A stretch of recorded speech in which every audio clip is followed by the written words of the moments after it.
जय Hind. Welcome to today exam classes. दोस्तों, इस वीडियो हम राजस्थान के कुछ मोस्ट इंपॉर्टेंट क्वेश्चन आंसर याद करेंगे जो आपके राजस्थान ग्राम विकास अधिकारी, फॉरेस्ट गार्ड और राजस्थान पुलिस कांस्टेबल भर्ती परीक्षा के एग्जाम में बार बार रिपीट होने वाले मोस्ट इंपॉर्टेंट क्वेश्चन आंसर हैं। अगर दोस्तों आप भी इन कॉम्पिटिशन एग्जाम की तैयारी कर रहे हैं तो इस वीडियो को लास्ट तक जरूर देखें और इन सभी मोस्ट इंपॉर्टेंट क्वेश्चन आंसर को जरूर याद करें, क्योंकि ये सभी प्रश्न हैं जो एग्जाम में बार बार रिपीट होने वाले प्रश्न हैं। इसलिए इन सभी सवालों को आप जरूर याद करें। तो चलिए देखते हैं पहला प्रश्न। पहला सवाल है, अरावली श्रेणियों को कितने उप प्रदेशों में विभक्त किया जाता है? तो इस सवाल का सही जवाब देगा ऑप्शन बी, यानी अरावली श्रेणियों को 3 उप प्रदेशों में विभक्त किया जाता है। कितने उप प्रदेशों में? 3 उप प्रदेशों में। और ये 3 उप प्रदेश कौन कौन से हैं और इनके नाम क्या हैं? वो हैं दक्षिणी अरावली प्रदेश, मध्य अरावली प्रदेश और उत्तरी अरावली प्रदेश। जो ये अरावली श्रेणियों को 3 उप प्रदेशों में विभक्त करते हैं। कौन कौन से? दक्षिणी, मध्य और उत्तरी अरावली प्रदेश। नेक्स्ट अगला दूसरा सवाल है, काटल की गंगा और कामधेनु के नाम से प्रसिद्ध नदियों के लिए सही सुमेलित युग्म कौन सा है? तो इस सवाल का सही जवाब देगा ऑप्शन डी, यानी माही और चंबल नदी हैं जो काटल की गंगा और कामधेनु के नाम से प्रसिद्ध नदियों के लिए सही सुमेलित युग्म हैं। कौन कौन सी नदी? माही और चंबल नदी। काटल की गंगा के नाम से प्रसिद्ध है माही नदी और कामधेनु के नाम से प्रसिद्ध है चंबल नदी। नेक्स्ट अगला तीसरा सवाल है, निम्न में से किस झील को डेबर झील के नाम से जाना जाता है? तो इस सवाल का सही जवाब देगा ऑप्शन डी, यानी उदयपुर जिले में स्थित जयसमंद झील है जिसको डेबर झील के नाम से जाना जाता है। और ये राजस्थान की सबसे बड़ी प्राकृतिक झील भी है जिसका निर्माण है वो 1685 में और 1691 में महाराणा जयसिंह द्वारा करवाया गया था। और ये गोमती नदी पर बांध बनवाकर इस झील का निर्माण करवाया गया था। कब करवाया था जयसिंह झील का निर्माण? वो कराया था 1685 से 1691 के बीच। और किसने करवाया था?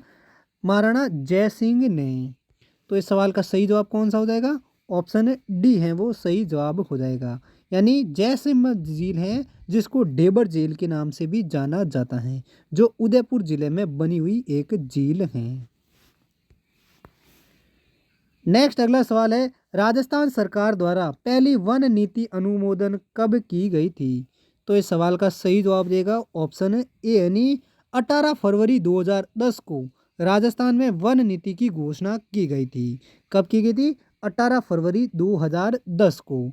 और आपको बता दें कि राजस्थान वन्य अभ्यारण्य नीति घोषित करने वाला ये राजस्थान है वो देश का पहला राज्य भी है जो राजस्थान सरकार द्वारा पहली वन नीति कब अनुमोदन की गई थी? 18 फरवरी 2010 को। अगला नेक्स्ट सवाल है, राजस्थान का सबसे छोटा कस्बा कौन सा है? तो इस सवाल का सही जवाब देगा ऑप्शन ए, यानी राजस्थान का बोरखेड़ा है जो सबसे छोटा कस्बा है। अगर जिले का पूछे तो जिला है धौलपुर सबसे छोटा, और अगर किसी कस्बे का पूछे तो बोरखेड़ा है जो सबसे छोटा कस्बा है। और ये बोरखेड़ा कस्बा है वो किस जिले में है? वो है बांसवाड़ा जिले में ये बोरखेड़ा कस्बा बना हुआ है जो राजस्थान का सबसे छोटा कस्बा है। नेक्स्ट अगला सवाल है, शुष्क वन अनुसंधान संस्थान केंद्र कहाँ स्थित है? तो इसका सही जवाब देगा ऑप्शन सी ए, यानी शुष्क वन अनुसंधान संस्थान है वो राजस्थान के जोधपुर जिले में स्थित है। अगला पांचवा सवाल है, राजस्थान के किस जिले में जखराना बकरी की नस्लें पाई जाती हैं? तो इसका सही जवाब देगा ऑप्शन डी, यानी राजस्थान के अलवर जिले में जखराना बकरी की नस्लें पाई जाती हैं। जखराना है जो एक बकरील की नस्ल है जो अलवर जिले में पाई जाती हैं। नेक्स्ट सवाल है, राजस्थान में प्रधानमंत्री ग्राम सड़क योजना कब से प्रारंभ की गई थी? तो इसका सही जवाब देगा ऑप्शन बी, यानी राजस्थान में प्रधानमंत्री ग्राम सड़क योजना है वो 25 दिसंबर वर्ष 2000 से शुरू की गई थी। कब की गई थी राजस्थान में ग्राम सड़क योजना, प्रधानमंत्री ग्राम सड़क योजना? वो की गई 25 दिसंबर वर्ष 2000 में। अगला सवाल है, 2011 की जनगणना के अनुसार राजस्थान में सबसे कम लिंगानुपात वाला जिला कौन सा है? तो इसका सही जवाब देगा ऑप्शन बी, यानी वर्ष 2011 की जनगणना के अनुसार राजस्थान में सबसे कम लिंगानुपात वाला जिला है वो है धौलपुर जिला। कौन सा जिला है सबसे कम लिंगानुपात वाला जिला? धौलपुर जिला। अगला सवाल है शारदा एक्ट के प्रणेता कौन थे? तो इसका सही जवाब देगा ऑप्शन बी यानी राय बहादुर हरविलास हैं जो शारदा एक्ट के प्रणेता थे। कौन थे शारदा एक्ट के प्रणेता? राय बहादुर हरविलास। अगला नेक्स्ट क्वेश्चन है महिलाओं की ओढ़नी पोमचा का रंग कैसा होता है? तो इसका सही जवाब देगा ऑप्शन सी यानी महिलाओं की ओढ़नी जो पोमसा होता है उसका रंग है वो पीला रंग होता है। अगला सवाल है लोक देवता पाबूजी की फड़ में किस वाद्य यंत्र का प्रयोग करते हैं? तो इसका सही जवाब देगा ऑप्शन ए यानी लोक देवता पाबूजी की फड़ में रावण हत्ता वाद्य यंत्र का प्रयोग करते हैं। किस वाद्य यंत्र का प्रयोग करते हैं लोक देवता पाबूजी की फड़ में? रावण हत्ता की। नेक्स्ट अगला सवाल है पंचायती राज संस्थाओं के प्रत्येक पद पर चुनाव लड़ने की न्यूनतम आयु क्या है? तो इसका सही जवाब देगा ऑप्शन ए यानी पंचायत राज की संस्था में प्रत्येक पद पर चुनाव लड़ने के लिए वह न्यूनतम आयु है वो है 21 वर्ष। यानी 21 वर्ष की आयु में ही आप पंचायती राज राज संस्थाओं के प्रत्येक पद पर चुनाव लड़ने के लिए एलिजिबल हैं। कितने वर्ष की आयु में? 21 वर्ष की आयु में। अगला नेक्स्ट सवाल है राजस्थान में माउंट वर्षा किन कारणों से होती है? तो इसका सही जवाब देगा ऑप्शन है बी यानी राजस्थान में भूमध्य सागर से पश्चिमी विभोक्षकरण के कारण माउंट वर्षा होती है। और माउंट वर्षा है वो शीतकाल में होने वाली वर्षा है जिसे माउंटक कहा जाता है जो भूमध्य सागर से पश्चिमी विभोक्षकरण के कारण राजस्थान में माउंट वर्षा होती है। अगला सवाल है राजस्थान में कितने राष्ट्रीय मिलिट्री स्कूल स्थापित किए गए हैं? तो इसका सही जवाब देगा ऑप्शन बी यानी राजस्थान में 2 राष्ट्रीय मिलिट्री स्कूल स्थापित किए गए हैं। कहाँ कहाँ पर? एक तो अजमेर में और दूसरी धौलपुर में। नेक्स्ट अगला सवाल है राजस्थान राज्य जैव विविधता बोर्ड की स्थापना कब की गई थी? तो इसका सही जवाब देगा ऑप्शन ए यानी 14 सितंबर 2010 को राजस्थान राज्य जैव विविधता बोर्ड की स्थापना की गई थी। कब?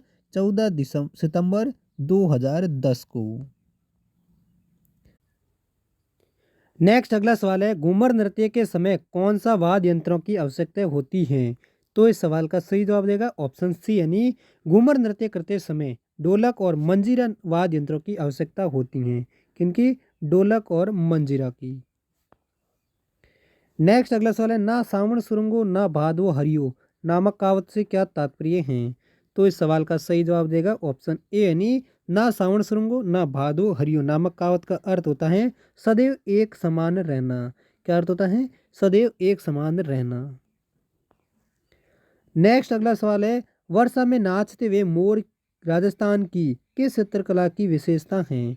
तो इस सवाल का सही जवाब देगा ऑप्शन डी यानी वर्षा में नाचते हुए मोर है वो राजस्थान की बूंदी चित्रकला की विशेषता है।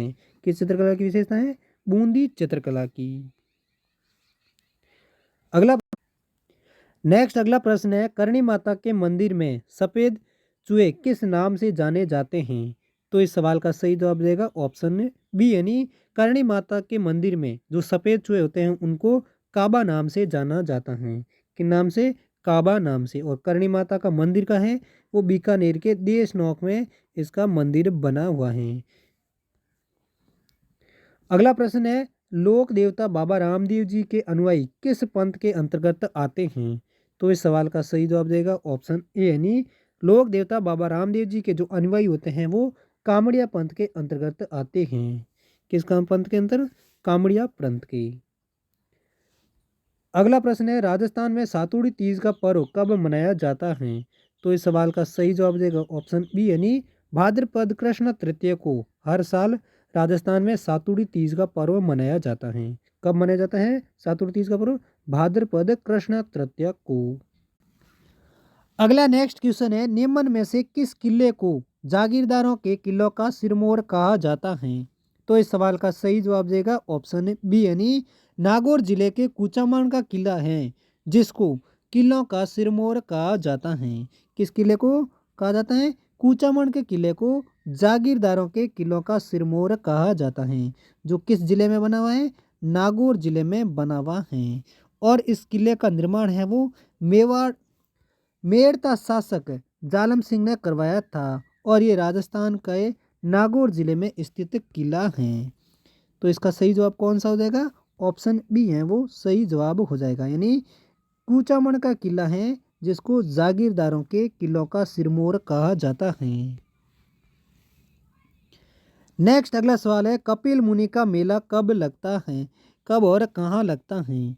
तो इस सवाल का सही जवाब देगा ऑप्शन बी, यानी बीकानेर के कोलायत में कार्तिक मास की पूर्णिमा के दिन कपिल मुनि का मेला लगता है। कब लगता है, वो लगता है कार्तिक मास के पूर्णिमा को, और कहाँ पर लगता है, बीकानेर के कोलायत में। और ये जोंगल प्रदेश का सबसे बड़ा मेला भी है। कौन सा मेला, कपिल मुनि का मेला। और ये हर वर्ष कब लगता है, ये लगता है कार्तिक मास की पूर्णिमा के दिन, जो बीकानेर के कोलायत में लगता है। अगला नेक्स्ट क्वेश्चन है, थेव कला के लिए प्रसिद्ध परिवार कौन सा है। तो इस सवाल का सही जवाब देगा ऑप्शन डी, यानी थेव कला के लिए प्रसिद्ध परिवार हैं वो सोनी परिवार हैं। और थेव कला कौन सी कला होती है, जो प्रतापगढ़ में कांच की वस्तुओं पर सोने का सूक्ष्म एवं कलात्मक चित्र कार्य को करना ही थेव कला कहलाता है। और इस कला के लिए सोनी परिवार हैं वो प्रसिद्ध परिवार हैं। कौन सा परिवार, सोनी परिवार। और थेव कला के लिए प्रसिद्ध स्थान कौन सा है, वो है प्रतापगढ़ स्थान है, जो थेव कला के लिए प्रसिद्ध स्थान है। नेक्स्ट अगला क्वेश्चन है, 24 बाणियों की पुस्तक की रचना किस लोक देवता ने की थी। तो इस सवाल का सही जवाब देगा ऑप्शन सी, यानी लोक देवता रामदेव जी हैं जिन्होंने 24 बाणियों की नामक पुस्तक की रचना की थी। किसने की थी, लोक देवता रामदेव जी ने, क्योंकि रामदेव जी हैं एक लोक कवि भी थे जिन्होंने 24 बाणियों की पुस्तक की रचना की थी। नेक्स्ट अगला सवाल है, कैरी बात से क्या आशय हैं। तो इस सवाल का सही जवाब देगा ऑप्शन बी, यानी कैरी बात हैं जो एक प्रकार का वस्त्र हैं जो आदिवासियों की स्त्रियों द्वारा ओढ़ी जाने वाली ओढ़नी का नाम है। क्या नाम है, कैरी बात, जो एक प्रकार का वस्त्र है, जो किसका वस्त्र है, आदिवासियों की स्त्रियों द्वारा ओढ़ी जाने वाली एक ओढ़नी है जिसको कैरी बात कहा जाता है। इसी प्रकार नेक्स्ट अगला सवाल है, चंपाकली आभूषण शरीर के किस अंग पर पहना जाता है। तो इस सवाल का सही जवाब देगा ऑप्शन डी, यानी गर्दन या गले पर चंपाकली आभूषण पहना जाता है। कहाँ पर, गर्दन पर। और गर्दन पर और अन्य कौन कौन से आभूषण पहने जाते हैं, वो हैं मंगलसूत्र, मटरमणि, कंठी, ताबीज, तीमणियाँ, मंडली, चंदनहार आदि, ये सभी हैं जो किसके हैं आभूषण, गले के आभूषण हैं। और चंपाकली आभूषण किसका है, वो है गले का एक आभूषण है। तो दोस्तों ये थे राजस्थान के कुछ मोस्ट इंपॉर्टेंट क्वेश्चन आंसर जो आपके ग्राम विकास अधिकारी की मेन परीक्षा और राजस्थान वनपाल और राजस्थान पुलिस कांस्टेबल की भर्ती परीक्षा के लिए बहुत ही मोस्ट इंपॉर्टेंट क्वेश्चन आंसर थे। उम्मीद करता हूँ ये सभी सवाल आपको अच्छे से याद हो गए होंगे। अगर याद हो गए तो इस वीडियो को लाइक करें, चैनल पर पहली बार है तो चैनल को भी ज़रूर सब्सक्राइब करें। और इन सभी सवालों का PDF है वो आप हमारे टेलीग्राम ग्रुप से भी डाउनलोड कर सकते हैं, जिसका लिंक है आपको हमारी इस वीडियो की डिस्क्रिप्शन में मिल जाएगा। और हम मिलते हैं अगली वीडियो के साथ, तब तक के लिए जय हिंद, वंदे मातरम।